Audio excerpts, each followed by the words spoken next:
Hello, welcome to Covfeed's Spooky Special. I'm Sam Clawley. And I'm Will Roberts with the latest headlines across Coventry and Warwickshire. Today we have film festivals, pumpkin farms, Halloween-themed raves and more. Up first, the not-so-spooky news.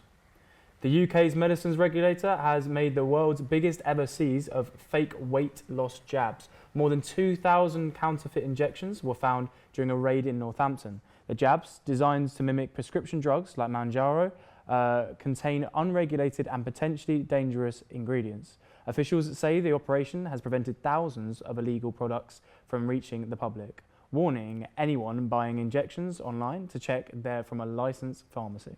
Coventry City Council has unveiled a £15 million regulation plan aimed at transforming the city centre. The project will bring new pedestrian zones, upgrade public spaces and more green areas around Broadgate Square. Work is set to begin early next year and local businesses have welcomed the investment, though some have raised concerns about disruption during construction. In Warwickshire, traffic is slow this afternoon on the M40 near Warwick Services after a multi-vehicle collision. 2 lanes remain closed southbound and emergency services are still at the scene. Highways England says the road should be fully reopened later this evening. Tourism in Coventry has hit record high levels. The city's visitor economy is now worth over £922 million. A new report shows almost 12 million people visited last year. Food and drinks businesses have made up the biggest share of spending, and the new sector now supports more than 8,000 local jobs. City leaders say it's proof that Coventry's reputation as a visitor destination continues to grow. It is now the perfect time to carve your pumpkins for the spooky season, but how can we also make sure we're enjoying our pumpkins sustainably? Libby Doveston headed over to Lichfield Maze to find out more. Last year, Brits spent over £776 million on Halloween. However, it's a holiday which produces a large quantity of waste, from the single-use costumes, props and decorations, to the 17 million pumpkins which get carved every single year. It leaves the question of what impact is this having? BioCapital found that 80% of pumpkins which are grown go uneaten, leaving around 18,000 tonnes of extra food waste, which will end up going straight to landfill. This may not seem like a serious issue, however these pumpkins will release the equivalent to 12,440 tonnes of greenhouse gases, which will be the same as 8,600 additional cars on the road. I'm here at Lichfield's Maze to speak to farmer Alice about what they're doing to help this problem. So we grow thousands and thousands of pumpkins here at Lichfield Maze every year. Most of them are edible, although we do some ornamental gourds as well. First and foremost, we try to encourage all of our visitors to eat their pumpkins. So when they come through our gift shop to buy their pumpkins, we try and point out, our staff are all trained to point out which the different varieties are, which ones are the best ones for eating, and actually how to cook them. And it's amazing how many people don't even realise that you can eat a pumpkin. Obviously, we've got thousands of pumpkins here. We can't find a home for all of them, so we do our best to not waste them. So any food banks that want them, we give them away to them. After that, they go for animal feed, so we are linked in with Troycross Zoo, who take them for their animals. And after that, we actually run a composting facility on our farm as well. It's kind of secondary to what we do, but any pumpkins that we can take to be composted, we do that in a responsible fashion. For me, it just sits really badly that people are buying something that is an incredibly nutritious source of food when there is so much sort of food poverty in the country. To be buying all these pumpkins and then not doing something sensible with them. There's no reason why when you carve your pumpkin, if it's one of the standard orange pumpkins that you buy from the supermarket or hopefully from us, they're all edible. Pop out the seeds. There are millions of recipes online, so there are loads of ways to utilise them. It's just part of being responsible, really. It's just something as humans we should be doing more of. We should be looking at our waste, we should be thinking about where our food comes from, we should be buying local wherever we can, reducing food miles. I mean, that's another thing. You go to the supermarket, buy a pumpkin, it's probably been driven halfway across the country, so you've just got to look at the sort of impact of that. And what's scarier, your local haunted house or this pumpkin waste epidemic? This has been Libby Doveston reporting for Covfeed. Did you know that harvest festival traditions go back as far as the 7th century, although formalised in 1843, where festivals included decorating churches with produce and holding prayers and singing of hymns? Our reporter Joseph Banks took a trip to the harvest festival celebrations at Fargo Village this weekend. Here's Joseph with more. I'm here at the Fargo Halloween Makers event today, where everyone's come round to celebrate the festivities. We've had plays, pantomimes and markets full of magnificent things, and let me show you more. The festivities began with a Halloween-themed makers market inside Fargo's box, where community-based artists, crafters, seamstresses and more came down to sell their wares. With everything from insectariums to ceramics, this event has brought the community together to support local businesses over corporate chains. I spoke to a stand owner, the creator of Fuffle, Gary Davis, about what he thought of the event. I'm here selling at the Halloween Farmers Market. I make Fuffle. It's all below me right now. 23 different flavours in between fudge and truffle. I love Halloween. I love coming here. As you can see, I don't normally dress like this. I'm here especially as the Joker because I am a bit of a wisecrack. Pity that everybody else didn't dress up, but it makes me stand out. Following up from the Makers Market, the Harvest Festival began, featuring performers in festive clothes, animal masks, and plant-themed costumes, who participated in various folk songs and plays. One such play attracted audience members to participate within it, and even I was caught up in the action. The story followed the Unity and the Bigot, who fought to determine the future of the day's festivities. After Bigot's defeat at the hands of Unity, they are revived as the Harmony, announcing their ways and promising harvest and beer to all guests. The bizarrely entertaining experience was organised by a group known as October Plenty, who have been doing this celebration of the harvest season for the past 31 years, taking it from London to Coventry this year after the group's revival. I spoke to an interestingly dressed member of the group about what October Plenty meant to him.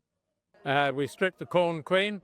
This is all about a celebration, a sort of pagan celebration of the harvest. Of course, in lots of churches across the land, we celebrate Harvest Festival. So this is sort of a pagan-y harvest festival. You see, I'm adorned in fruits, the fruits from the forest on my costume. I'm the berry man. I come covered in all the fruits, all the abundance of fruit in the forest. And that's what I'm all about now. I'm the green man, and then maybe I'll come out in the spring and it'll be all covered in blossom. So that's how it is for me. Next on the day's schedule was short stories and fables, performed by the animal mask-wearing performers called The Lion's Part. All these stories featured their own moral takeaway, from accepting your own natural talents to not seeing the world through rose-tinted glasses. After a flock of sheep were released into a crowd, the festival concluded with the stripping of the Corn Queen. A statue constituted of varying fruit and vegetables, it was stripped down and distributed eagerly amongst the crowd, being thrown, handed, or auctioned off in joyous splendour despite the rain and cold weather. And as the festival concluded, the crowd cheered one final time to celebrate such a wonderful day. This has been Joseph Banks, signing off. Birmingham Film Festival celebrates its 10th birthday this year. Only in Midnight is an award-winning project that follows a chilling story where love mixes with vampires. Our reporter Harrison Pearce spoke to the organiser of the film festival to find out more. Halloween is a holiday centred around great costumes, decorations and traditions for the whole family to enjoy, like trick-or-treating and pumpkin carving. As a night of terror is on the rise on the 31st of October, Halloween is the perfect time to watch some scary thrillers. These films are made to be jaw-dropping, petrifying and spine-tingling, so make sure to check around every corner for some hidden monsters. There is no better way to do this than watching an independent horror film from Daniel Shakespeare, with his take on a mysterious love story, including an ultimate betrayal. Daniel Shakespeare is an independent filmmaker who spoke to me about his horror film called Only in Moonlight, which won an award at the Edinburgh Film Festival. The latest film, Only in Moonlight, is about a queer vampire who stumbles into a nightclub, and it's an exploration of that space. It's an exploration of like the ideas of love and lust and how that would relate to someone who has to feed on other people to keep going. And yeah, it's a love story written in blood, the best kind of love story. That took a year to make, even though it's like only 8 minutes long, because of just how many projects everyone had in between that. So when something like that finally gets finished and is in is in a state that allows it to be screened to other people. It is just the greatest feeling of relief. Awards are handed out all over the country, and the Birmingham Film Festival are set to celebrate its 10th anniversary from November the 14th to the 23rd. Over 5,500 guests are expected to attend the event, making the Birmingham Film Festival the largest film and media event in the West Midlands. The heart of any festival is of course the films, and they are showing over 200 of them. Directors, producers and cast members will be invited down during a Q&A session where people from the crowd can ask questions once all the screenings have happened. I have spoken to the organiser of Birmingham Film Festival and a fellow filmmaker, Dean Williams, all about what makes the event so special. I think what makes the Birmingham Film Festival so special is the people that are involved in it, the people that come along, not only to watch the films, but the people making the films as well. The collaborations that we get people having, people come along to the festival, they network, they get to speak to different people from different parts of the crew and start making things together. So we get to see some wonderful films, but we also have a great time in networking and bringing people together. The good thing is that people do come back year in, year out to the festival, so we get to see the same faces and we get to see their development as well. The Birmingham Film Festival is an essential thing to be a part of for any creative minds getting into the industry. The gala event will be bigger and better than ever to celebrate the 10th anniversary, including a red carpet, dressing up and having photos taken in front of the paparazzi. You'll have to watch out for the best outfits on the night. With all the terrifying celebrations going on, we're surprised anyone has any time to get down and boogie. I'm sorry. But plans are in place at Dillon's Brewery to change that. St Mary's Guildhall. I spoke to I'm here at St Mary's Guildhall, where this spooky season they're using their historic building to not only tell stories, but to tell them with a Halloween twist. Well, it's a wonderful place that is so under-researched. It's nearly 700 years old and it deserves, looking into so much more, and there's so much to be found. I spent a lot of my days, either in the archive, online, or actually next door, and finding lots of things. Speaking of the interesting history, hanging in the main hall is the tapestry. We asked a volunteer and history enthusiast. I spoke to Director of Operations Gordon about how we found setting up the event and what we can expect to see at this week's Halloween rave. Well, it's just about networking, to be fair. There's DJs come up to us and they want to do house music, and it's coupled with the Covfeed City football match. It's been quite difficult, to be fair. Not in terms of logistics or anything that we do different. It's because trying to please people who want to watch the game and trying to please people who are here for the music. So we're trying to find a happy medium where we might have to split the room. We're looking at options. For example, even simple things like putting the DJ booth in the middle of the screen, as you can see there. That would kind of, people won't be able to see the screen as clearly, and they've got a light ring which is going to go up as well, which is going to kind of, so we've had some issues, but we've got multiple screens around the venue, so we're finding some solutions to it. So we try and connect the whole community together, and I think there's no reason why, if you like house music and if you like Coventry City, there's no reason why you can't do both. It's going to be house music, yeah. We've only done one house music event before, prior to this, and we had about 400 people, so it'll be interesting to see how many people we get this time. Sorry if anyone there experienced any technical difficulties, but now we'll get back to our show. St Mary's Guildhall is joining the Halloween celebrations. I went down earlier to see what they have to offer. I'm here at St Mary's Guildhall, where this spooky season they're using their historic building to not only tell stories, but to tell them with a Halloween twist. Well, it's a wonderful place that is so under-researched. It's nearly 700 years old and it deserves, looking into so much more, and there's so much to be found. I spent a lot of my days, either in the archive, online, or actually next door, and finding lots of things. Speaking of the interesting history, hanging in the main hall is the tapestry.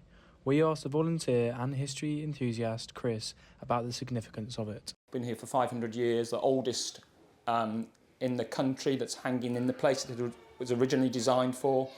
And we have some resources there for people to help people learn about the tapestry. So, what are these resources and activities, and what skills do they give the younger visitors? I think we have, even in this room, for instance, we have resources to learn about the history of Coventry. There's a timeline here and a game where people can order in date events that have happened in Coventry from the 11th century through to present days, and you can learn about the history. So people know about the war, for instance, quite a lot, or about Coventry City winning the FA Cup, but they don't necessarily know about the history much before that.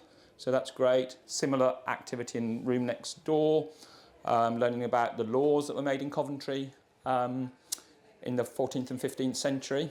So there's that. I mean, recently, just very recently, hot off the press, we're introducing a couple of new games, digital games for people to play to learn about the tapestry and the spice trade, which links through to the kitchen, where there are resources in there. So spices on display, you can smell and understand what part of the world they came from. That's what the game does, which again was a big thing in the 15th, 16th century. Well, we're really grateful to Chris there. He shares some lovely insights. It's fantastic to hear someone so passionate about history and education in the youth, isn't it, Sam? It is, indeed. And now for some sport. Coventry City will be hosting Wrexham at the CBS Arena on the 31st of October. The Sky Blues have won 6 games in a row and are currently first in the championship. City will be looking to make it 7. After winning the Mexican Grand Prix, Lando Norris has overtaken Australian teammate Oscar Piastri by 1 point. With 4 races remaining, the battle between both McLaren drivers has definitely heated up. It'll be interesting to see who comes out on top in the drivers' standings.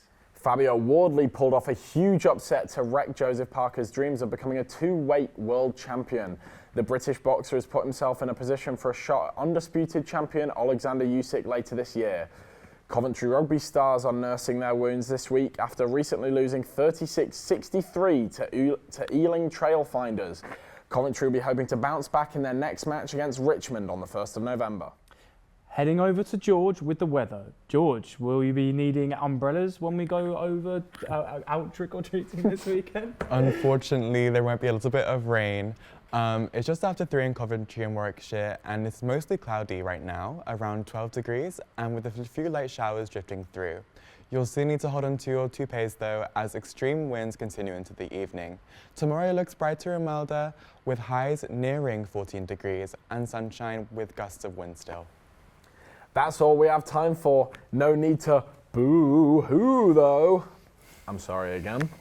Anyway, check out our website covfeed.co.uk and follow us on our socials at Covfeed. Goodbye for now.